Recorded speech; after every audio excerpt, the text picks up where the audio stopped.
Helen, of course, is very well known in early childhood. Her presentations, publications are widely distributed across a broad number of areas, including curriculum, policy, and history of early years education. Her achievements and writings are numerous, and if I recounted them all here, she wouldn't have a chance to speak. So I'm going to be really brief and address just a couple of areas. When I think about Helen May, there's one word that comes up clearly for me, and that's a trailblazer. She really has been a trailblazer, and still is. In particular in three areas. Firstly, her fierce and fearless advocacy for early childhood education. She is a key player in the politics of early childhood, and she's worked tirelessly to ensure the voices of early childhood education are heard. A second area of trailblazing has been in her scholarship. She's developed a cohesive and prolific body of work over a number of years. How many can I say? You'll see it in the presentation. From titles such as Mind That Child, and one I really like, Minding Children Managing Men. And Teachers Taught Teaching with Sue Middleton in the 80s and 90s. And seminal texts that we're still using today in our courses, Politics in the Playground and Discovery of Early Childhood, which both, of course, have come out in new forms this year. Yes, yeah, one of them has, yeah. And I just had a quick look at Helen's references on the web, and for 2014 alone, they just keep coming. It's prolific. So, yes, trailblazing in terms of advocacy, in terms of scholarship, and probably best known for her collaboration, instigation, facilitation, and authorship alongside of Margaret Carr, Professor Margaret Carr, on the world-claimed bicultural New Zealand curriculum to Pedagogy. Impressive indeed. An impressive bio as well. Primary school, started off as primary school teacher in the 60s, we've just been talking about this. Saw the light, or some other lights, and moved over to childcare. Became coordinator of the Victoria University Crèche, got the name right? And then in 1987, moved into teacher education at Waikato with Hamilton Teachers College, and then Waikato University, and of course that's where the collaboration with Margaret Carr on Te Pedagogy happened in the early 90s.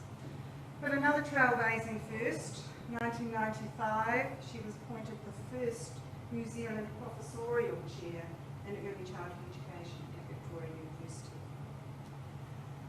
And then went on to become the first professor, not just of early childhood, but of education at the Faculty of Education at the University of Otago in 2005 and 2007, and the Dean of the College of Education. The list just keeps on going on and on and on. I'm going to truncate it and stop so that I don't embarrass it too much.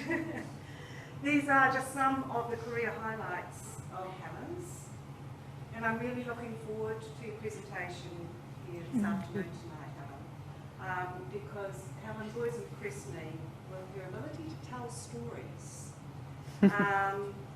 and work with historical and contemporary narratives that are really relevant today, lots of anecdotes, and with an acute awareness of the local and global politics. So, again, it's a real privilege to welcome you here to present on an historical narrative of the pedagogy of early childhood, of early education, global perspectives, and particular examples. So, you're all welcome.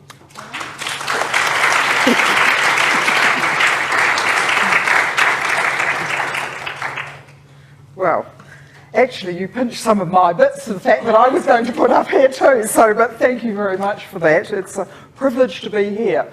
I certainly did not expect such a large audience as this. I thought it was a little round table seminar and we would talk, but here we are. Now, the invitation to present this seminar followed my return from Sweden earlier this year, where I had given a keynote address at the University of Malmö. to an invited symposium of mathematics educators. And I was quite shocked to be asked, frankly, because mathematics education is not my thing. But I was invited because I was an historian of early childhood education and the pedagogy of early childhood education. And the conference theme in Malmo of mainly from European countries was poles of instruction versus construction.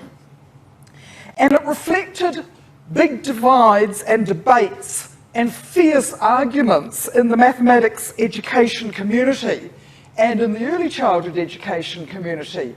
And this was there's a whole lot of developmental psychologists doing early childhood mathematics.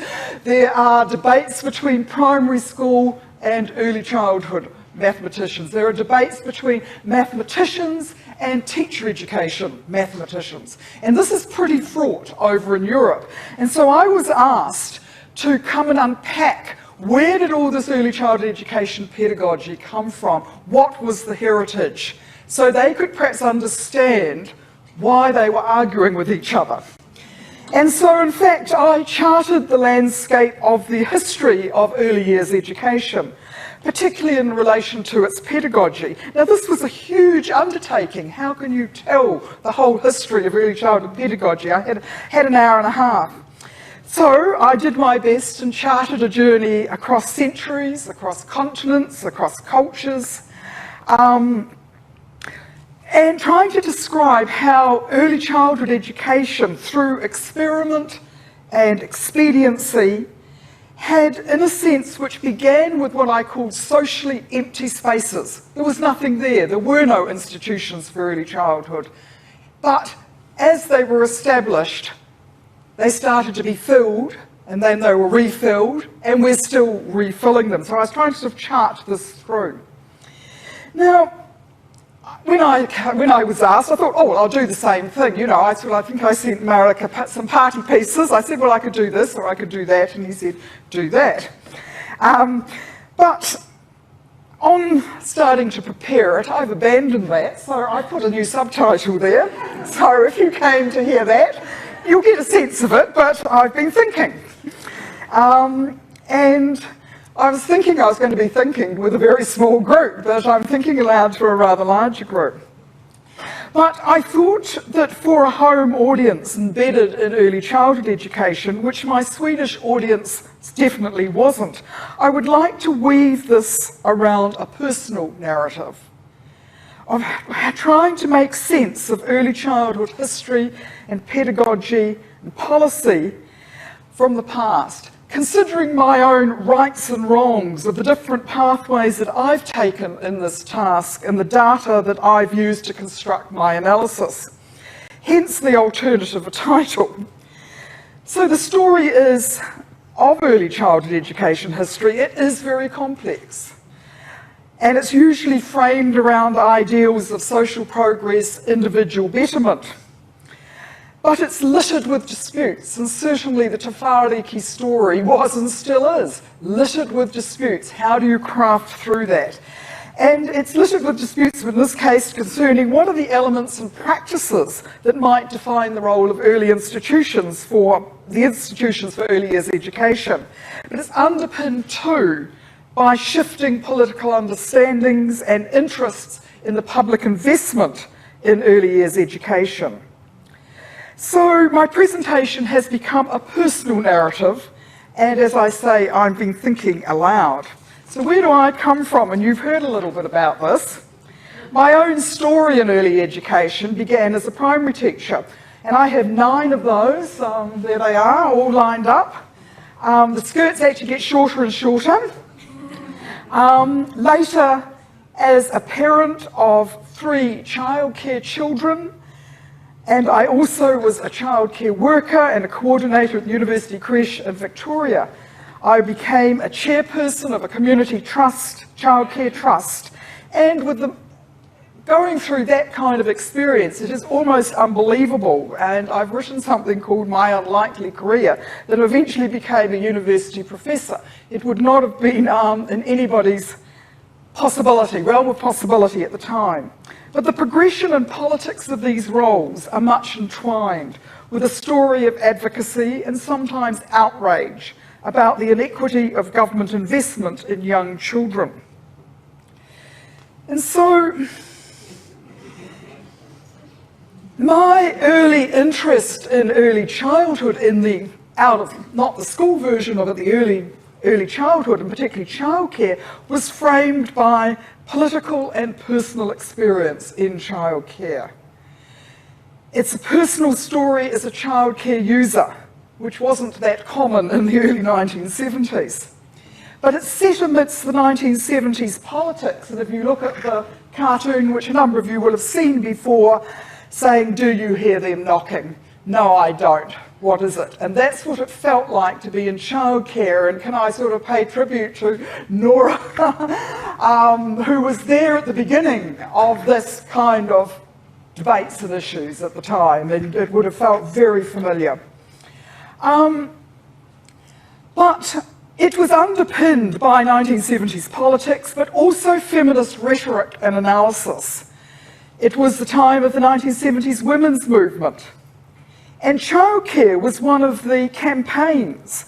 But those doing the chanting were not us who were doing the working, and not us doing the users. Often those who were doing the chanting wouldn't have dreamt of sending their children to childcare. And so there was this mismatch between the realities. Am I right, Nora? You are. Yes. And so this is the politics I found myself in. So this is me writing by hand my master's thesis back in 1982. So this is my first trajectory. My academic career came out of the politics of childcare. It was a horrific year in 1982, but there was so much happening. And my supervisors, I came from an anthropology background and a degree. I was immersed in the ideas of Althusser, Foucault, Gramsci, Levi-Strauss, and I wanted to think what these meant in education, because nobody in education was talking about what we called structuralist theory at the time. And my supervisor, I said, and I'd like to think about it in the context of childcare. Well, my supervisors very wisely said, look, forget them. Think about childcare itself, tell the story. And so that's what I did, and I was quite relieved that I did that and focused fully on the politics of childcare. And to me, it was about developing a theoretical analysis about the institutions of childcare, because there was no theoretical analysis. There was a pedagogical analysis to say it was bad and it would harm children, but there was no theoretical analysis of where it was situated. So it became about making visible endeavours that were mainly invisible and unrecognised. And if you look through here, I'm still on this trajectory. This was last year, telling the story of the past 10 years of the politics of childcare, 5 years under a Labour government, 5 years under a National government.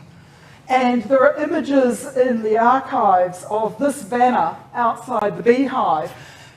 Under a National government, they were protesting outside the Beehive. Under a Labour government, they were having picnics on the lawn outside the Beehive. And so what was behind that? So I'm still telling this story. So this is sort of a trajectory that I've continued to go on. It was also about trying to challenge the arguments about what was the history of early childhood education. The only history that was documented, and it was pretty incomplete, was about kindergarten. So there was a kindergarten story, there was a play centre story, but childcare didn't exist. And as I also found out, the kindergarten story that we had been told was actually largely inaccurate. There's a lot of mythology in that as well.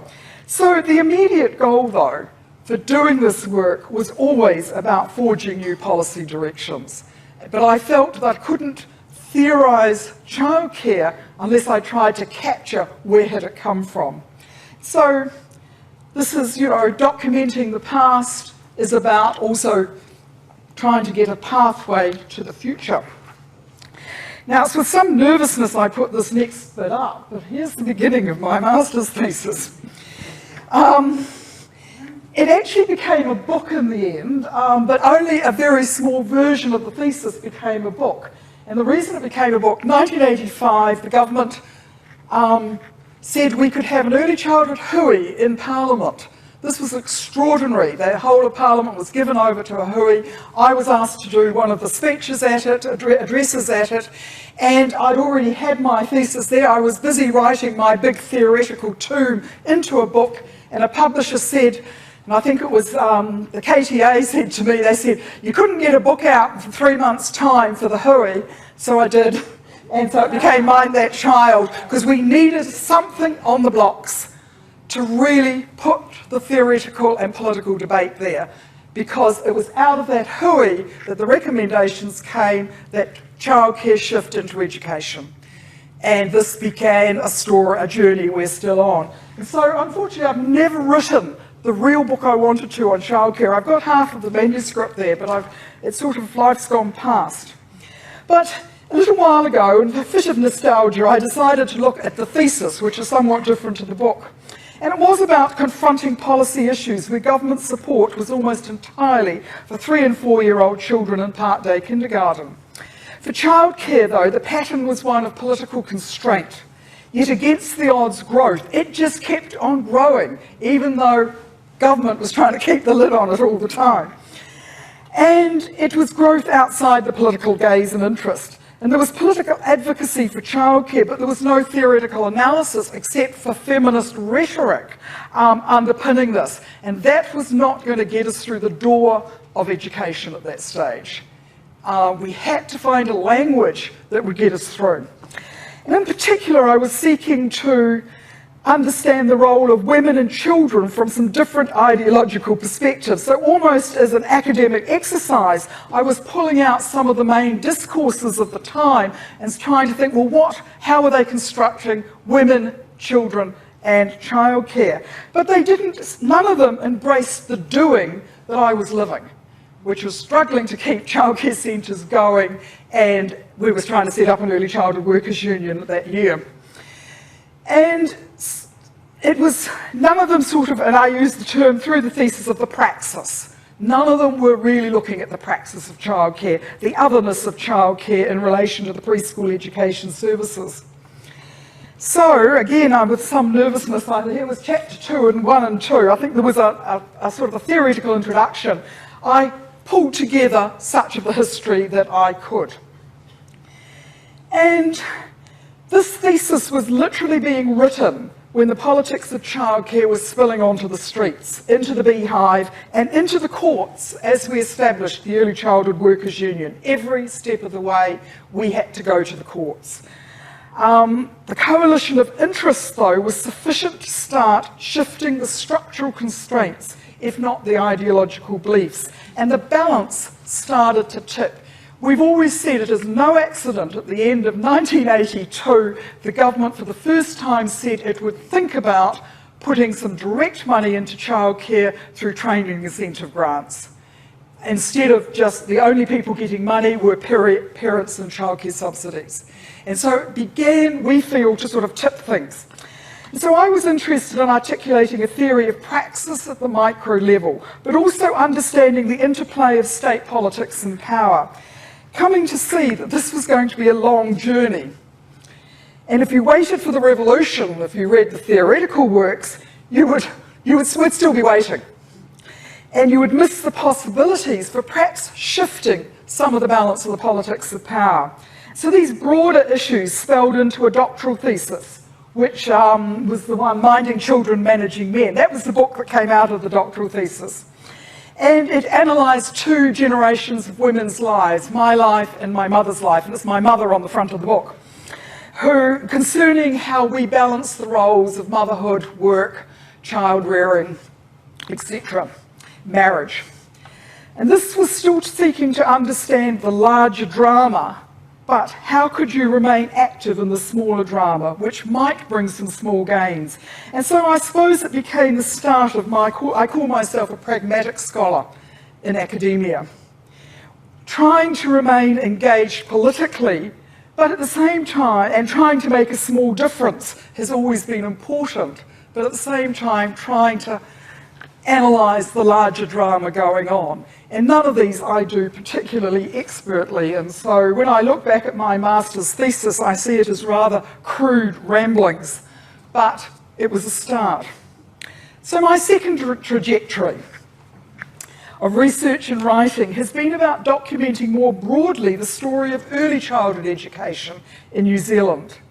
And it began when we set up the degree program at Hamilton Teachers College in what would be about 1999, and the University of Waikato, which it became, and we were determined to have, well, I was determined to have a very political edge to the degree. So one of the first courses the students did when they came into the university was a course on the history and politics of early childhood education. And I came to think that we needed to think differently about our history. So I didn't want to do lectures on childcare, lectures on kindergarten. There was a bigger story. Could I think about it differently?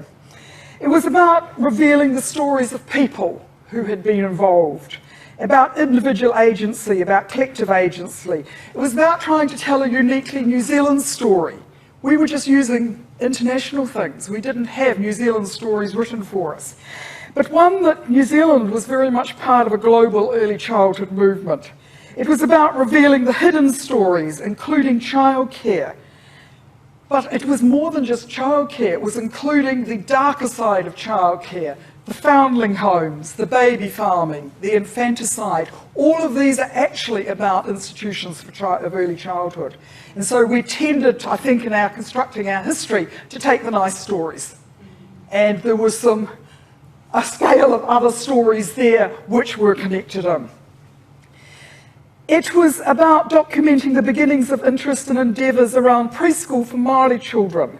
So it became a story about politics, policy and pedagogy.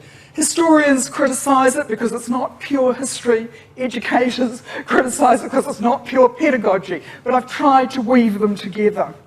So in trying to document and understand the political battles, pedagogical disputes of the past, I was, throughout doing this work, pretty active in trying to shape the politics and pedagogy of the future. I began thinking I'd write one book. Now it's actually become 4. What happened was this one here, Discovery, which our first edition came out in 1997, I got up to the Second World War, poised for government to really start investing in preschool education, it was called, and decided that was its own story. I took it to 2 publishers. One of them said, oh, we'll wait till you've got the second part.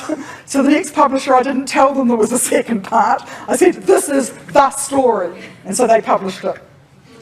And here's the second part. And some of you, of course, will know this is my last little childcare child on the swing with David Longy, the Prime Minister, coming to visit the childcare centre at the time. And in fact, in the second edition, she's now a graphic design artist. She designed the second edition. But this one's just come out last year, and I've illustrated it for students, which I think my students like. And it's also got quite a few traveller's tales in it. So there's some broader, I think I want to go back to this notion of the broader context, because what I've tried to do in these books is introduce students to the bigger picture of what's going on. And so, for example, if I took some of the childcare stories, in the first book I tell the story, in the first edition of Discovery, I tell the stories of the Sisters of Compassion, which I called the very first successful childcare centre that we had, and it lasted for many years. But when we look at it, it was actually only one small part of a much bigger endeavour. A home for foundlings, a home for incurables, and a soup kitchen. And that's the bigger picture is actually what it was about. In the second editions, I have discovered a lot more, and I'm worried about all the other things that might be out there. I'm going to come back and talk about this one a little bit more, because it's an Auckland story.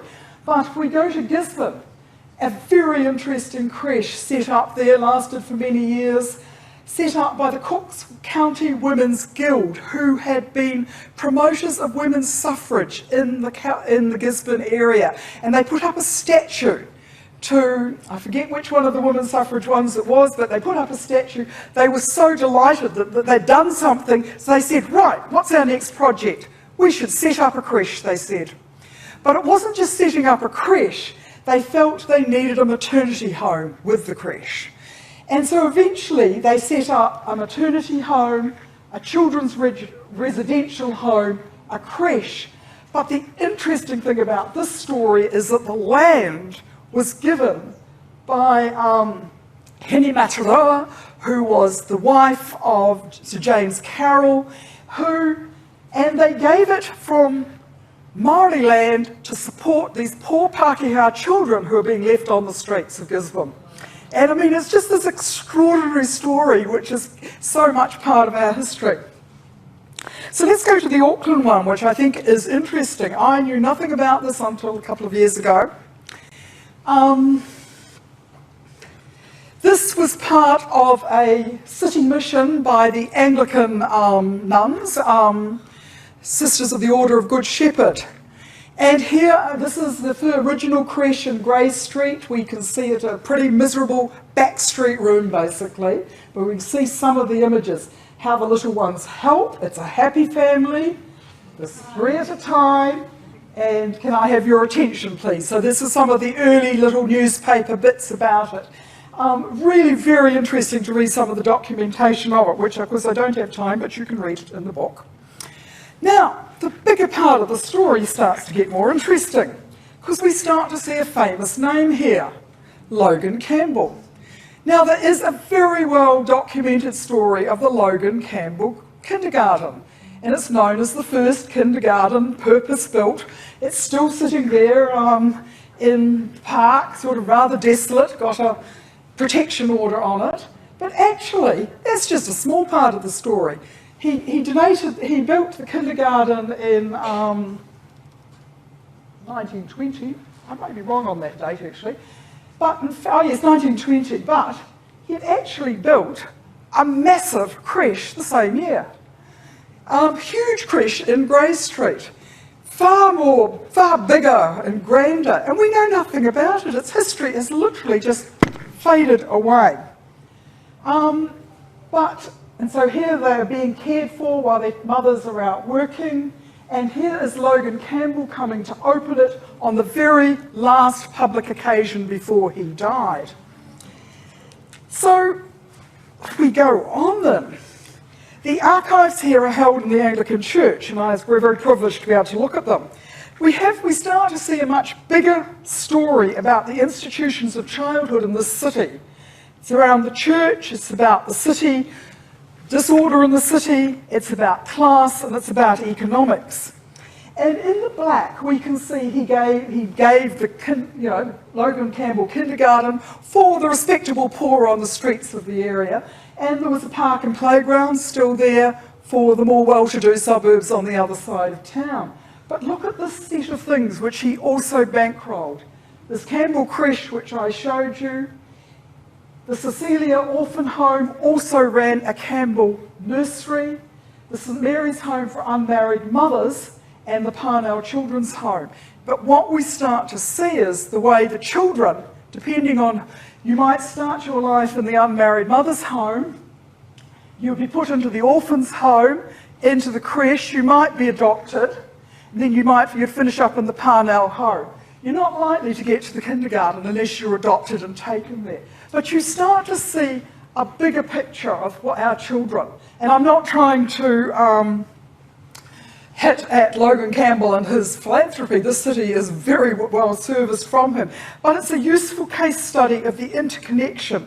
So how do we tell history to reveal this kind of story? And I find it really challenging how to tell these, how to put it all together. And so this is where it does seem a little bit ramble as I stalk, and it's also a bit of a ramble in the book, but I feel you can't just tell the narrow story.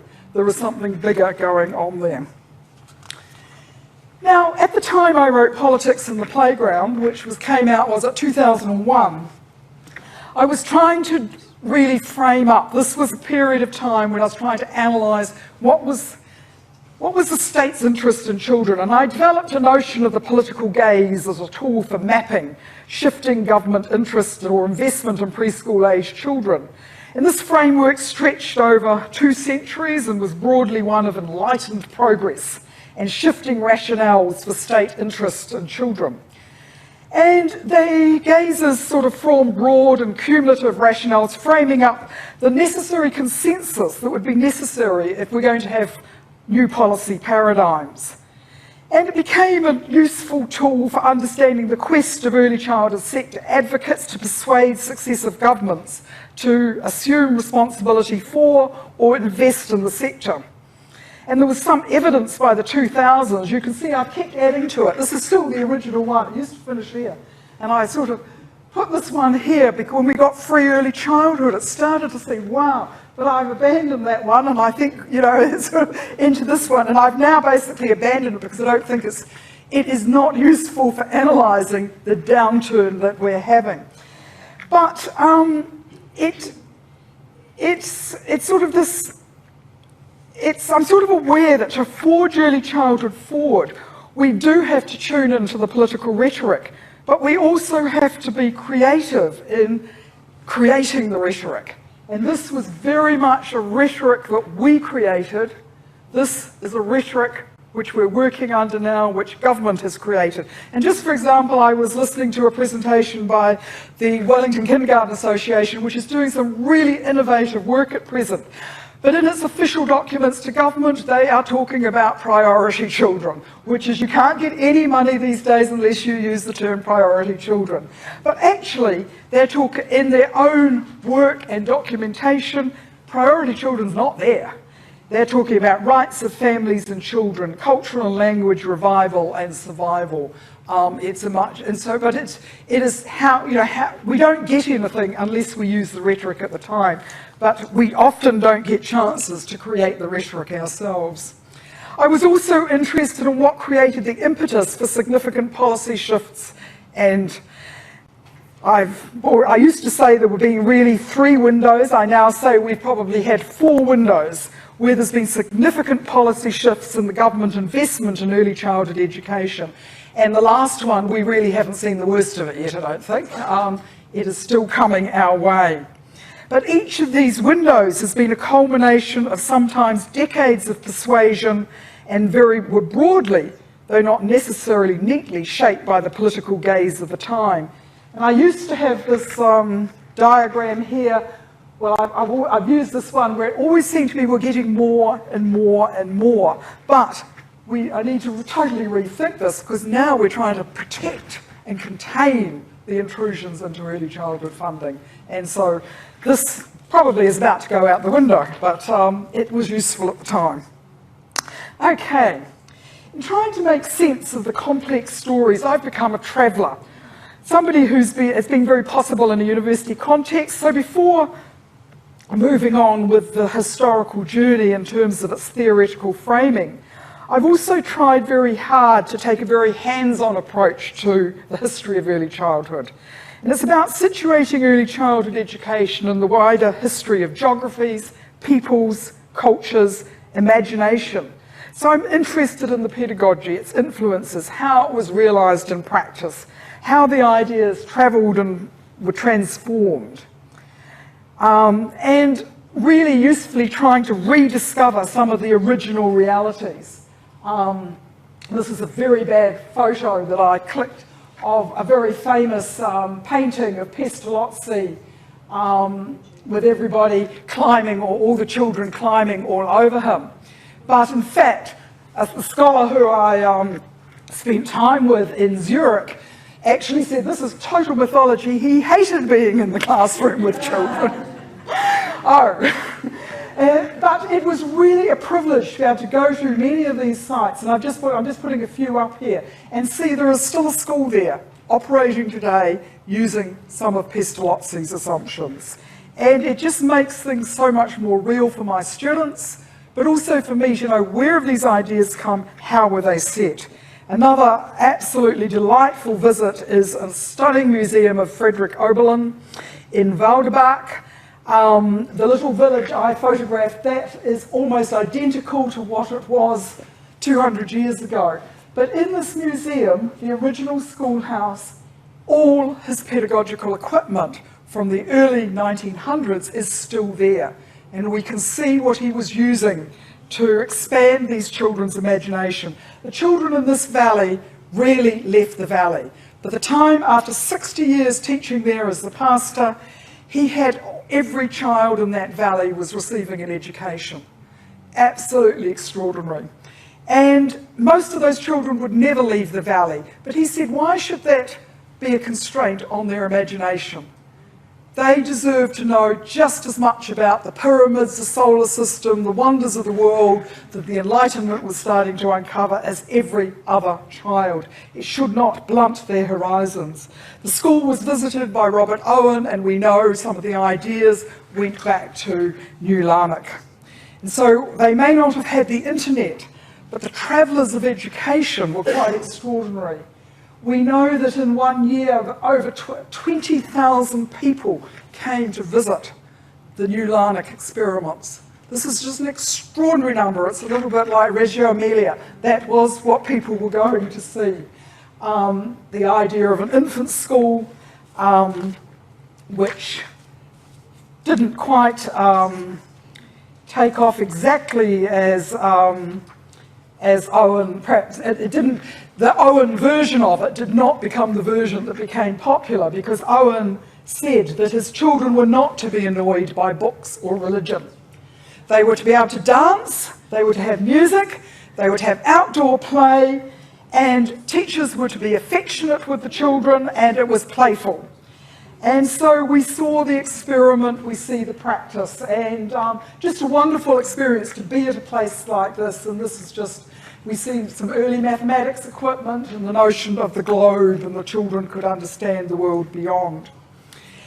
I've several times been back to Bad Blankenburg in Turinga, which was the site of the beginning of the kindergarten, and I'm with my very good friend Kerry Bethel from Massey University. But this is very interesting because the postcard here shows the original kindergarten, and that's it there. It is still there in its same site today, and the gardens, unfortunately, are the car park there. But to actually sort of walk there and think, oh wow, who walked along these footpaths? This is the room just underneath there where they had the first meeting about the idea, and it wasn't called a kindergarten at that stage, but Kerry and I are sort of standing rather romantically at the site, way up in the hills, where Froebel was said to have said, I'm going to call it a kindergarten. And this kindergarten was to be a place where children were not to be taught. They were not to be schooled, was his exact words. Isn't it wonderful? They are not to be schooled. And he developed a pedagogy with apparatus, teachers, a radical edge, extreme adversity too. And this was an extraordinary, they'd never had New Zealanders visit before. This is in the old East Germany. And so we were invited to go, not just to look around everything, but to go in beyond. They opened the doors of the living Froebel's living quarters, and we were served afternoon tea on his Meissen china.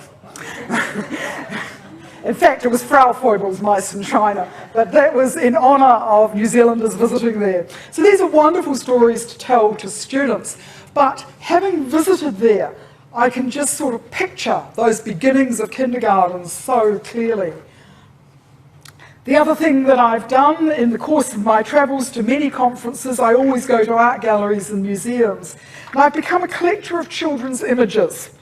This is just one small portion. I've got about 8 of these boards around my office. I don't have space for them all.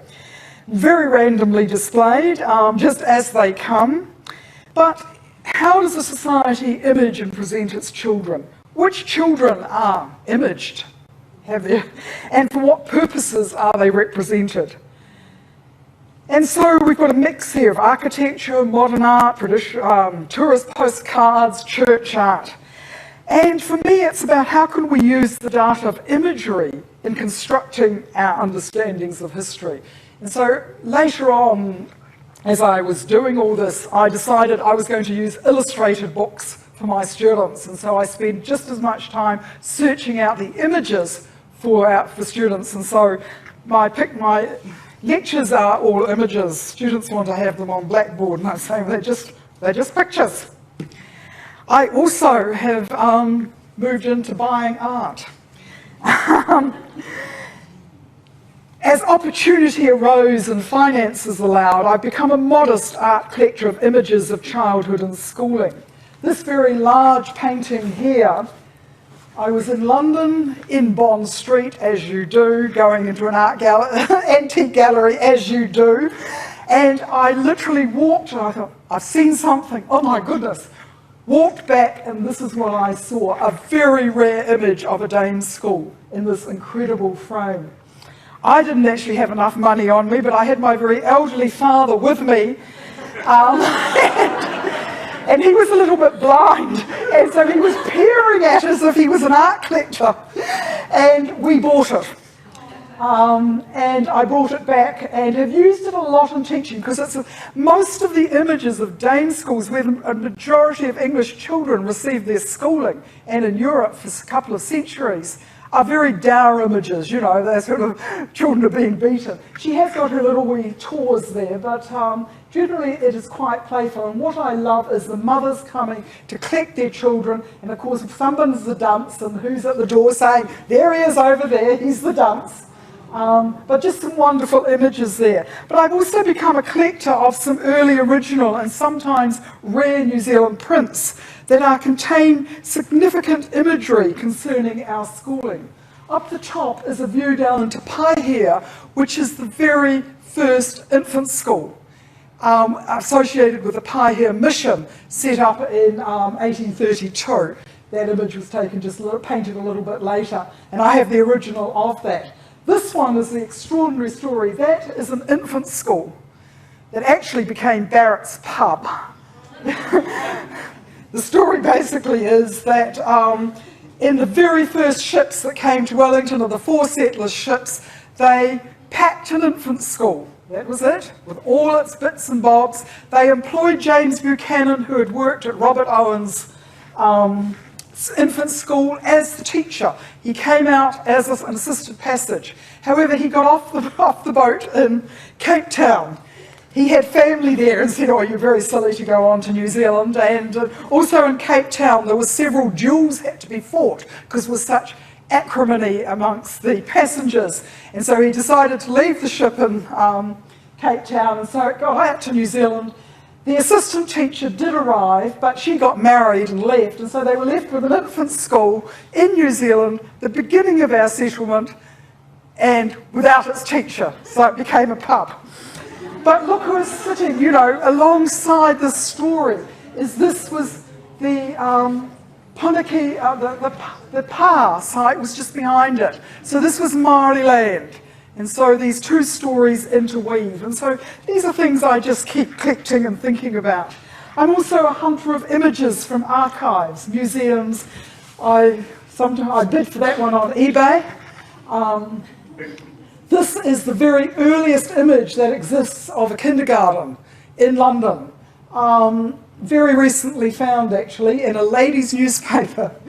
A very early image of a creche. Now look at this amazing, one of the very first creches that was set up. Absolutely top of the art in France. And there's a series of images that go with that. If they were going to set up creches in France in the 1840s, they were going to do them properly.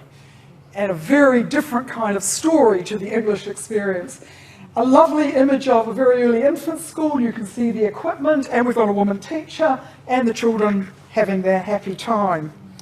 And just a few months ago in Berlin, I just trying to get into the state archives there. Very sadly, a lot of the early German images, if there were any, have been lost. Kept coming across documents, they're not there, they were destroyed in the war. But this is probably the earliest image we have of a kindergarten setting in Germany. And its date is interesting, 1860, quite late, but we have to remember that for 8 years, kindergarten was banned. And this came out the moment the banning was rescinded, And to make it acceptable, because it was banned because of its political and radical connotations, they've set it up as kindergarten round Christmas activities and things like that, sort of to make it a politically acceptable book as the very first book that comes out. So these are things that I just keep looking at and thinking about.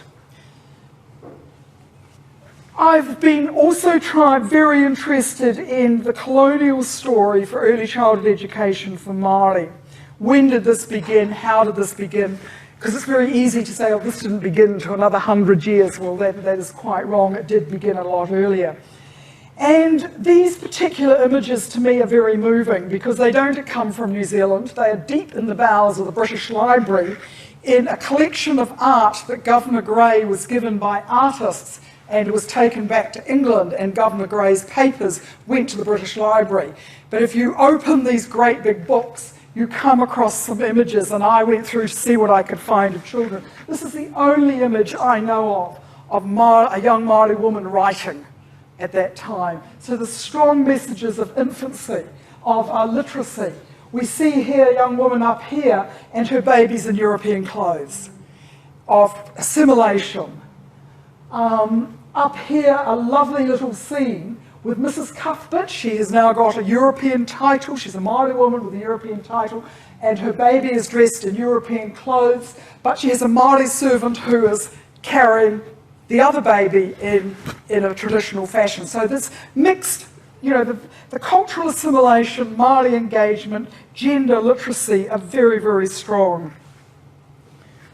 So we come to the next trajectory, and it's my construction of early childhood history has taken me for what I've called this across boundaries and borders, as initially it was about linking with education sectors, but more recently it's a story across cultures and geography. The first foray was Teachers Talk Teaching, which Sandy mentioned, and this book stands alone, I think, pretty much as an overview of 20th century education in this country across storylines, across sectors, primary, early childhood, secondary, and colleges of education. And we had great fun. There's another one of me with my children, and miniskirt a bit shorter there. But we travelled the country, recording the educational stories of about 150 teachers and former teachers born between 1900 and about 1975. We looked at the transcripts of what the teachers were telling us alongside accounts of policymakers, all the official documentation of education, the syllabuses, the policies, and all this kind of thing. What was supposed to be happening, and then the teacher's story, what they did. And of course, there's quite a mismatch. And these multiple accounts enabled us to explore how political ideas, historical events, government policies, social movements, sort of new teaching methods all washed through the education system in the different sectors, and how they were taken up by teachers, invented by teachers, totally subverted by teachers at times, resisted to various degrees across the sectors.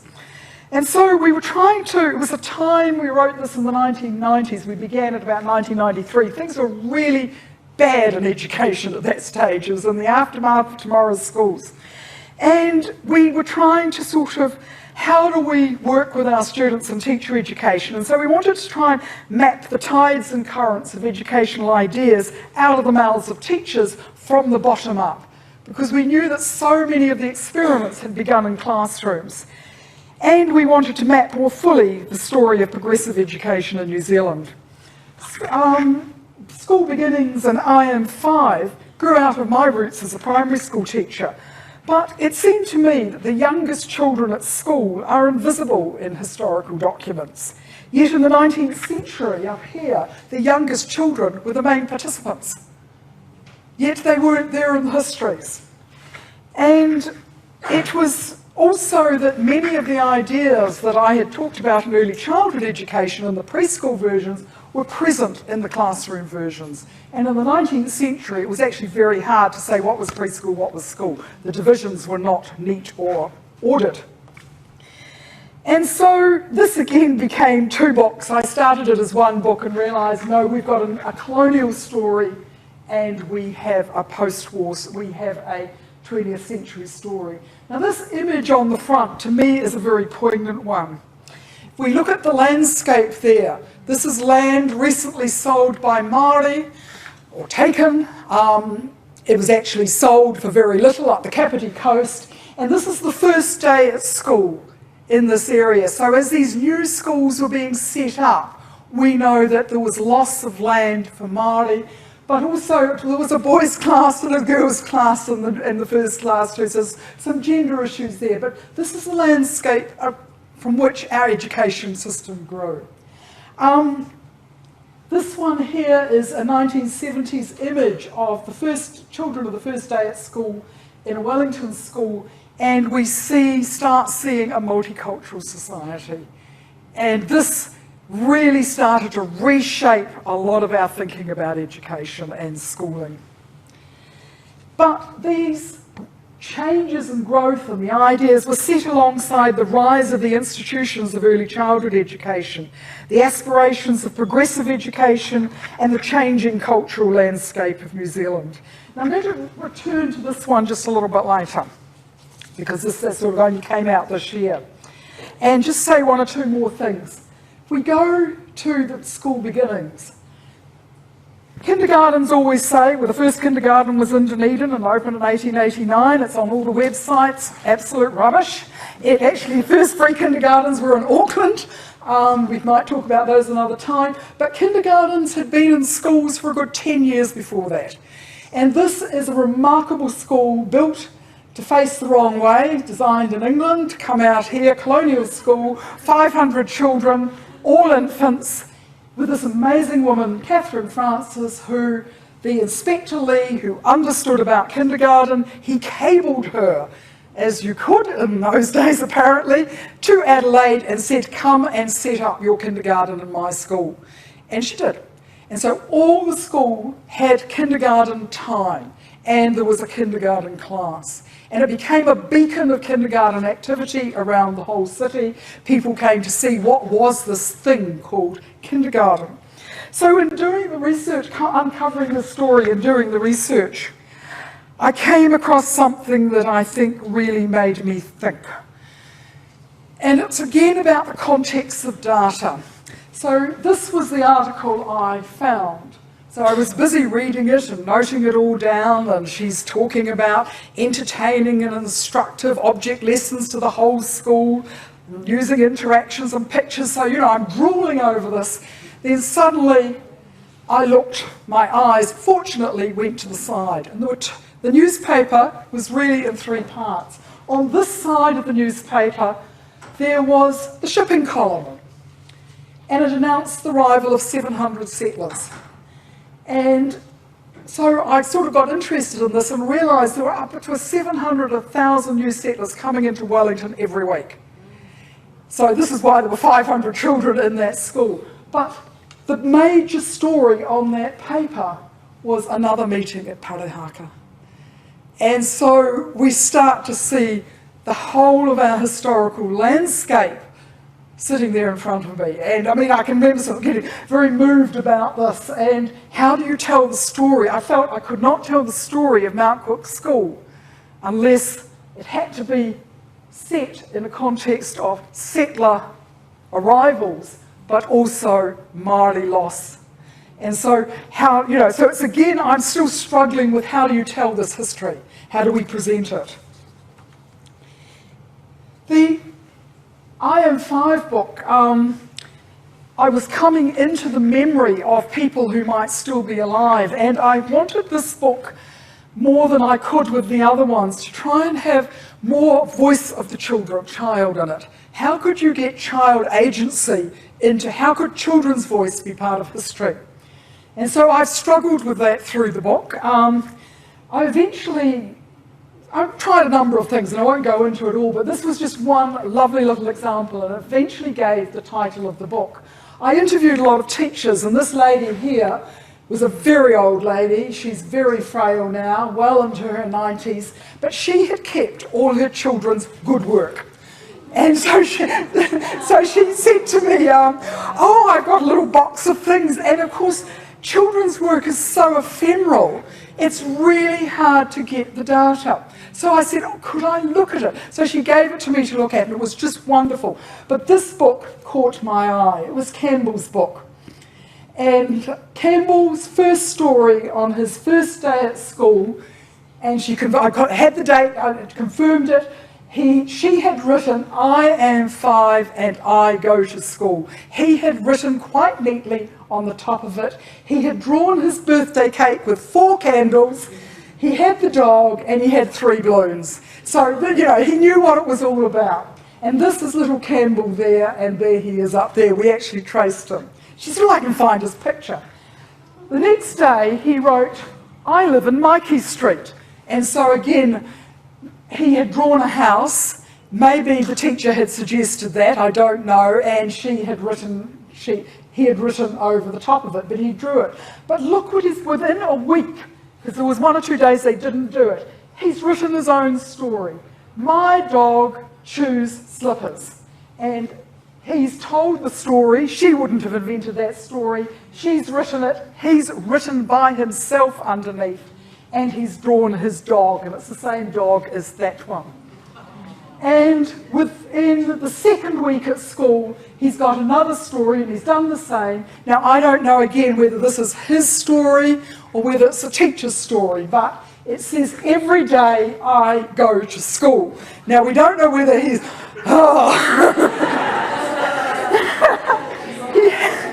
he has a smile. And he's drawn some friends, and he's drawn the school.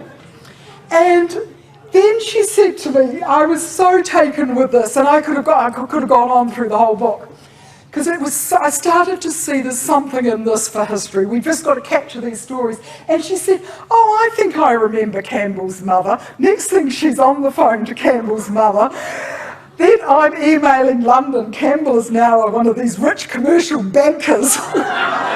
And say, we've got your school book from the first day at school kind of thing. So I copied it, some of it, sent it over, and eventually I asked him, would he mind, could I use it on the front cover?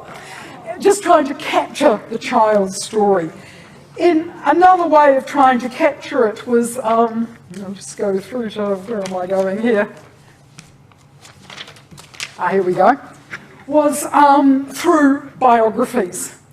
I read everybody's biography I could think of, and I used this quotation from a very famous New Zealander, many of you will recognise it, at a time when punishment was institutionalised in European and colonial schooling traditions. And if you first read this, you might think this was about punishment, because poor Rewieli, he turns 5, and I use this at the very beginning of the book. This is the beginning of this new century, and he's a man now, and he goes into classroom and he gets a strap. 2 mistakes in spelling or more, and 2 sums wrong, brought the strap. Coming into school with dirty knees, brought the strap. I don't think I escaped the strap on a single day at school. So it very much feels about punishment. I don't think the mistress was particularly successful in teaching me to spell, but this is what struck me. There was one day I was strapped 5 times. So, I mean, we're getting into, this is a child abuse story. But I see something different in it. The last offence was when I pulled my short pants up high and I painted my designs on my legs instead of on the paper during painting class. This was the beginnings of art in school. And the whole idea, teachers were being told this new world, new education, and art and creativity were to be part of schooling. Now, unfortunately, teachers weren't given many strategies as to how to teach it, but it was the beginnings of you see these new ideas, and so I think it's quite insightful. So I actually see it as sort of a progressive education story rather than a violent one. And so this became a book about dual realities, really. We can see here the children all in stir. At the same time, we saw this kind of thing going on, and this was a story that Teachers Talk Teaching told. You have these dual realities. We also, another wonderful bit of data, this lady here taught in the same classroom for 50 years. And there she is in her final year of teaching. And I happened to hear about her that she had a whole boot full of her teaching materials about to go to the dump, because her sister said they could not come home to the house. And she didn't have the heart to put them in the dump, so for 6 months or so she had been travelling around with all her teaching materials in the dump. What she actually had was every workbook. And those of you from a few years ago, we used to write workbooks of every year up until they became computerised. She had her timetables. And became an amazing kind of thing. She was no mover and shaker. She did not like all these new ideas. She wasn't going to put these new ideas into practice. And so she became somebody. You'd see the government was talking about a new education policy. So I would look and see, was Miss Guzman doing it? No, she wasn't. So where she was supposed to be doing developmental play, she was doing something. She was doing phonics. And no, she was not supposed to be doing phonics in those days. Things have changed. So it was just a wonderful way of capturing subversion and conservatism, probably. And so we come to what I call the larger drama. Very much portrayed in this book that's just come out this year. The image at the centre of that book, it's a co-authored book with colleagues from Canada and India. And the picture at the centre is the only image yet ever found about Māori infant school and children actually being taught. We knew about these missionary infant schools. I had done work and sort of uncovered a story there. But here we actually found the image about 2 years ago in a library in Australia, not in New Zealand. And we see the children there. And what's delightful, the actual person, the artist was actually drawing William Colenso's Surplus, actually. That's what where it was really being drawn. But if you look really carefully, you see one little child dancing in the aisles. She's not going to sit down, and another little one asleep. And it's just really quite lovely. But it tells the story of missionary infant schools that I unearthed in the early 2000s and published in School Beginnings. And I kept on unearthing fragments, but more interesting was to find two colleagues unearthing similar fragments in India and Canada. And this portrays what we've called the larger drama, not only of missionary infant schools and fledgling colonies, but the wider story of education, empire, and Indigenous childhood, which had a contradictory mix of ideas concerning exploration, empire, Englishness, evangelism, and legacies of the so-called Age of Enlightenment. The combined attempt was to refashion childhood on a global scale. And we were particularly keen to publish the story with Ashgate's series on childhood in England, which had already published 2 books on childhood and the Enlightenment in Britain and the so-called long 18th century. And we were able to put a case that our book actually was illustrative of the impact of these grand ideas on education in colonial contexts for Indigenous children, and framed it around the notion of the othered child. And just to give you a few glimpses of some of the themes, and we see, and this went across each of the contexts, the reclothing of Indigenous children. We see the young baby there, and there's many examples of that. The renaming of Indigenous children. This is a remarkable find. It is the first role of the infant school in the school. And if you look at the children's names, and I've asked some Māori scholars about these names, most of the children have had their names shortened or renamed, and the baptised, there's a whole lot of Henres there, and Hanas and Herata, which are missionary names. They've been baptised. So we see the renaming of children. But to actually see the children's names is quite moving. We also, there's that image again, we also see the rehousing of children. And this is again, internationally, the only image we've got of a Wildisman infants classroom, and this is here in New Zealand at Waimate in the Mission. And that's it up there, which we can see, and that's what it looked like in England. And this became a boarding school for infant children. And the parents there's about what was happening in the boarding school. So it's this notion of rehousing renaming, reclothing. And so I'm coming towards the end now. These two case studies, which are really quite separate stories, I'm sort of starting to see more connections with them. They both came out this year. I was asked last year to write a history of the Dunedin Kindergarten Association, which had turned 125, and was always claiming it was the first kindergarten, you see. So I was able to make it very clear in here that, sorry, no, you weren't. And they still haven't changed their web page, actually. Neither of the kindergarten, New Zealand kindergarten. But what we started to see, and I gave a seminar to some master's students, is that we've got these, both of them are about colonial childhood.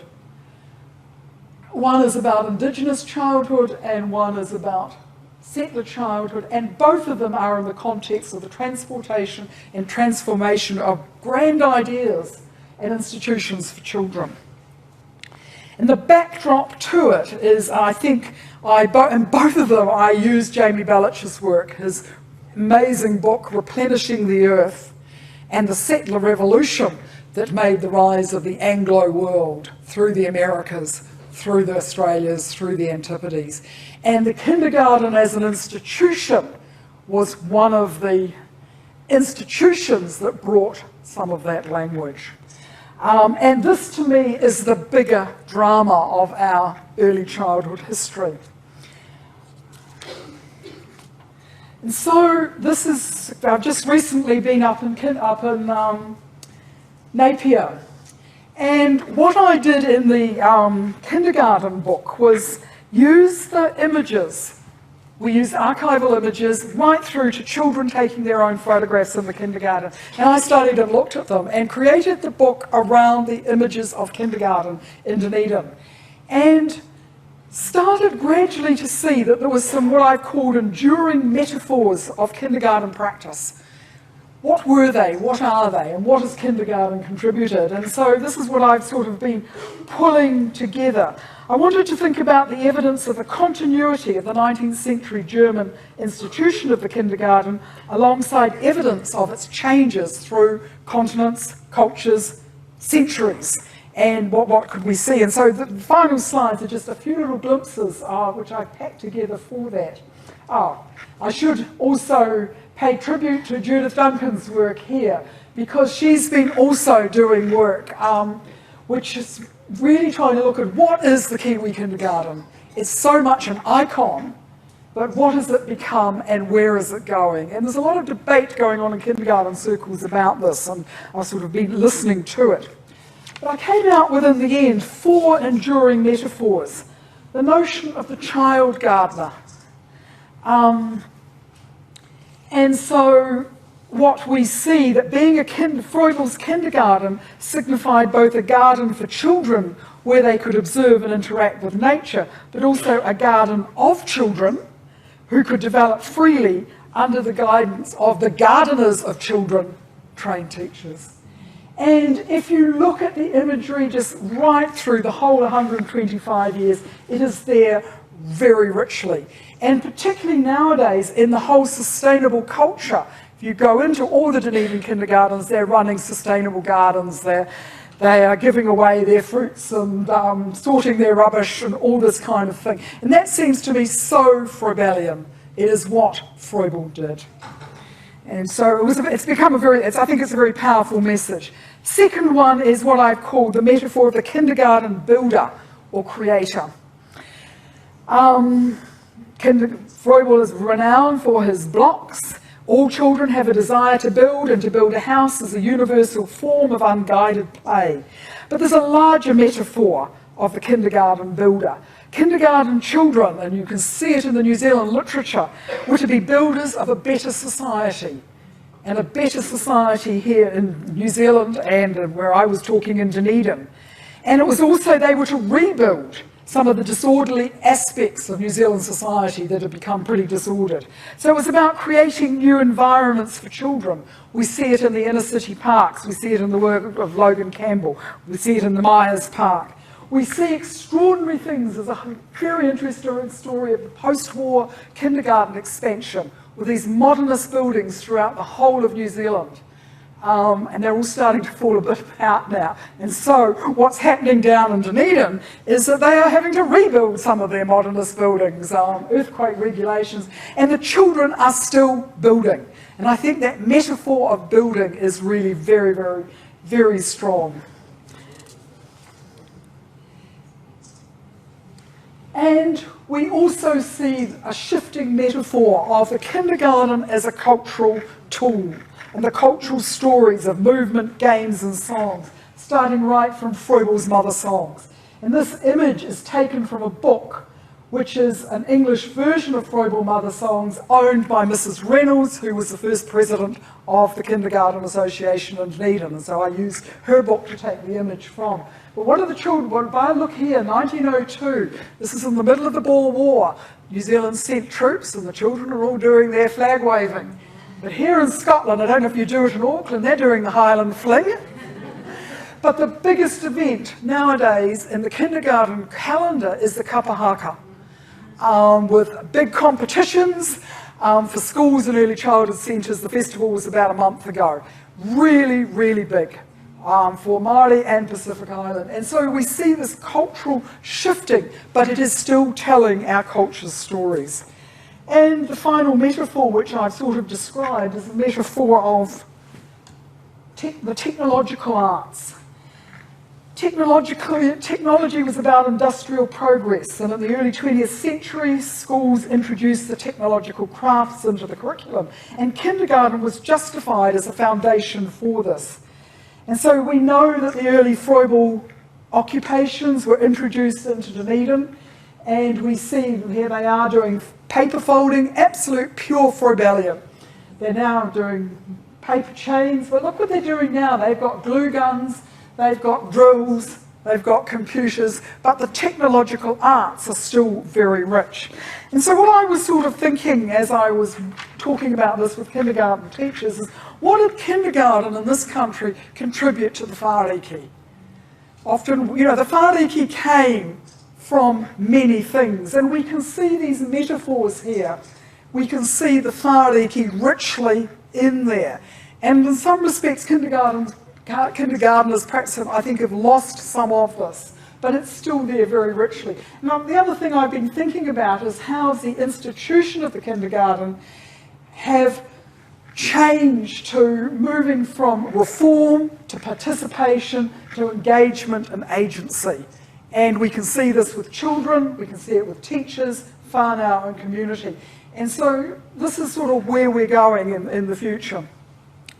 And my final slide, this is where I'm going in the future. I'm going full circle, and I'm going to do some more work on kindergarten. And so I'm starting in childcare, going on kindergarten, but working with Judith Duncan, who can no longer do the work herself, but has done a lot of the research. We're keen to actually try and tell the New Zealand kindergarten story as a cultural, social story.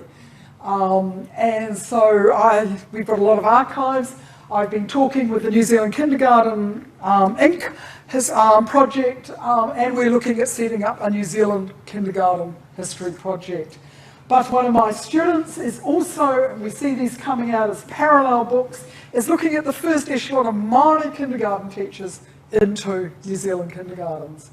And internationally, with a group of other scholars across the world, we are trying to rethink just what is the Froebelian kindergarten in different countries. And so we've got, this is very early in progress, we're still in discussion with Bloomsbury Press, but we have a proposal, we have 11 chapters planned, and so I thought I was going to retire, and it is quite surprising, but this has just happened, and I think I'm letting it gel for a year or so, and then we'll think about it. So I'm still struggling with ideas. Thank you.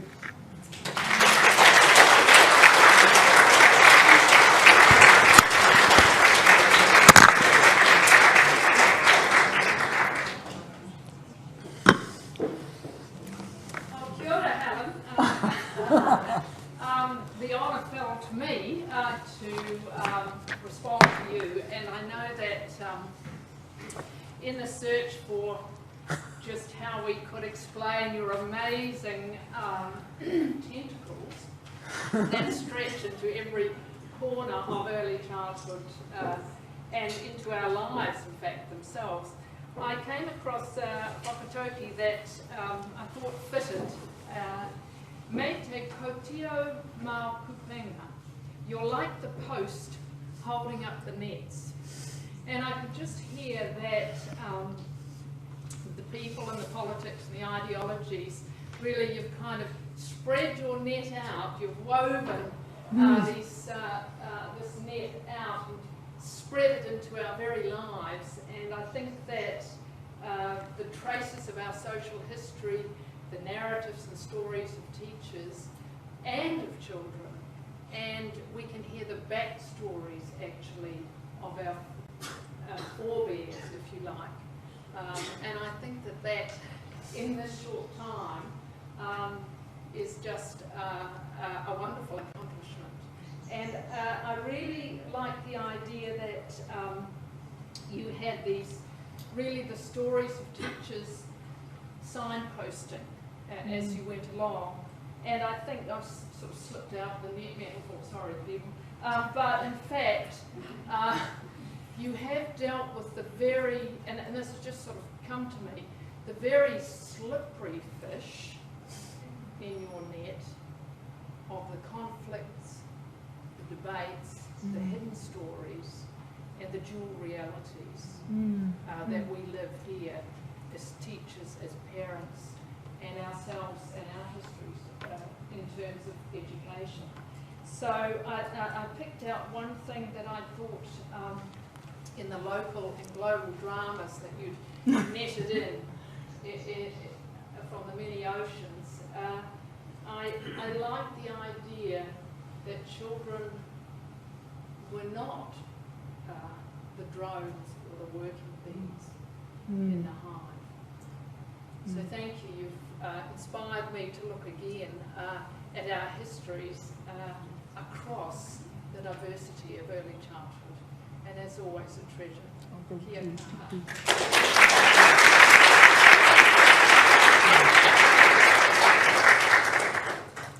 I am aware that the wine is probably warming up, which we don't want it to do.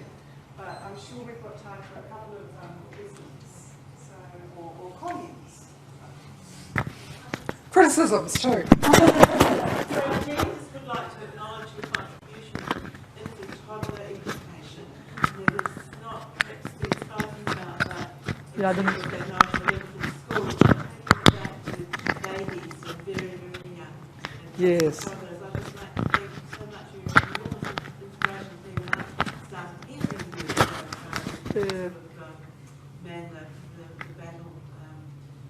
Yes, it's across ages too. How do you weave in those stories? Yes, and it's, yeah. But Still struggle with it, yeah. Setting things up at Waikato, I know we went to visit you and you had shared some of the rye ideas and the beer ideas, and really we hadn't come across that. So there needs to be another story, another sideline as well, I think. Well, I think we could actually do a very good under three story in itself. I mean, for so long I was trying to pack it all together. And I'm sort of feeling now, I think we could unpack it, and that's why I've sort of decided I will go with this kindergarten one, which has sort of landed my way, and unpack that and see how we can tell it, you know. But for a while I was really trying to get the bigger picture together, but yeah. And of course, you know, I mean, we're in a process of revolution perhaps now. I mean, we've still got a long way to evolve in terms of infants being recognised as, you know, these strong, confident leaders and infant citizens. So, Yeah, thank you, and just acknowledge all the work that you've done over the years on that too. Been an inspiration to many of us. Yeah. Yes, Sue. Can you give us a reason why in 1889 became the beginning of kindergarten, even if it wasn't? Was it lack of... Well, I think it's how people have constructed their history. There's never been a broad look at kindergarten history generally. In fact, what actually happened was that there were 2 free kindergarten and creches set up in Auckland under the auspices of the Women's Christian Temperance Union in the 1880s. One was called the Jubilee Creche and kindergarten, and they've too got their separate little bits. But you put them together and realise it was the same building and institution, and so the childcare got separated out. But Auckland's a long way from Dunedin, and those ones eventually collapsed. But in fact, it was past William Fox, I think it was, who was on the board of one of the ones up here, actually went to Dunedin for the first meeting and told them all about these Auckland kindergartens, but they never wrote that part of the story in their own history. But I think it became known because it became quite well documented, and it survived and still survives to this day. So I let them say it's the longest association. But where we haven't told the story is the school story, because those were the institutions, and a number of schools around Wellington in particular set up kindergarten classes for 3 and 4-year-olds until eventually the government got the 3 and 4-year-olds out, and then kindergarten activities in the classroom, which of course they'd have 60 children in the classroom, so it wasn't, Frobelian kindergartners didn't see those as real kindergartens. And so, but you have this debate, what's a real kindergarten? Yeah. Yeah.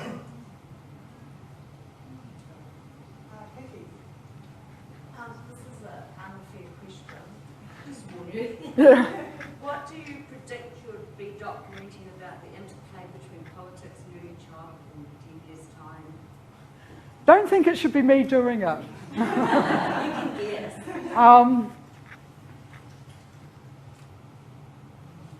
In some respects, I mean, having sort of been around for a long time, we have been in darker days than we are now. We've been in more desperate situations, and we have moved through them. So I sort of always keep fairly optimistic. It's just that sort of with the change of government that we've had and the cuts we've had, a lot of the dreams and aspirations that we thought we were going to achieve have been put on hold, but we haven't forgotten them. So I think it's sort of a matter of inspiring our students to sort of take on things, yeah. But it's,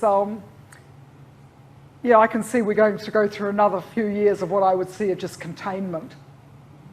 Yet within that containment, we're sometimes able to do things. I mean, Te Whāriki was developed in in the worst of political eras, and under the radar, you can do things. Yeah. Yes.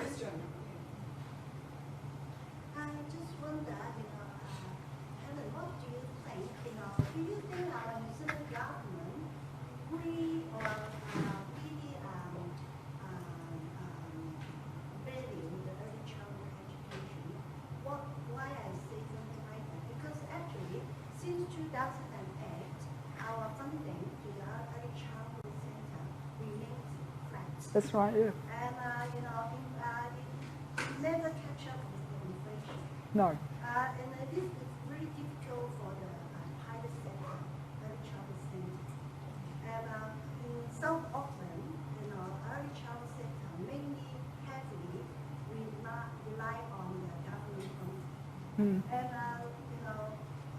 because hardly to get any optional charges from parents. What do you think? This year, National Party actually have not any changes for the early childhood. I do not see any new policy or new investment. All the new investments or government support all go to the primary or secondary. So what do you think? Do you think New Zealand government really value early childhood education?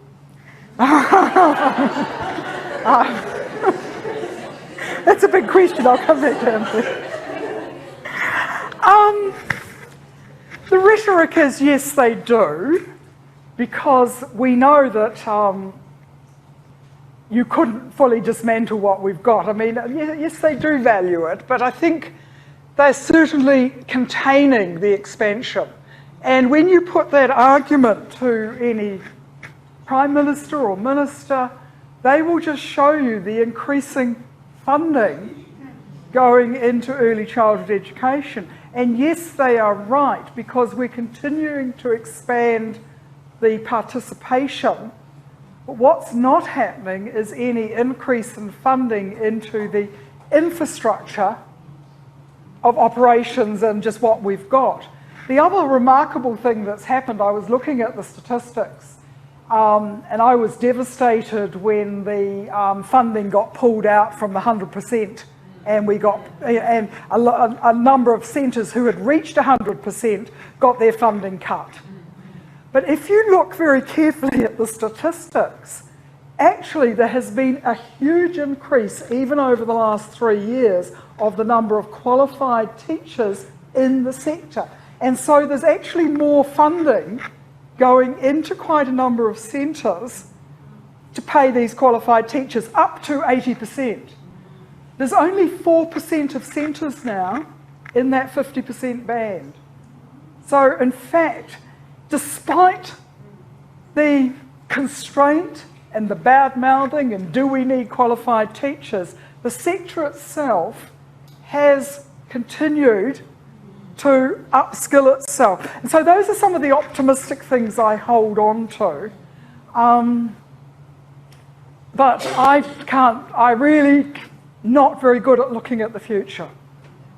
I mean, we try and sort of keep our finger on the pulse.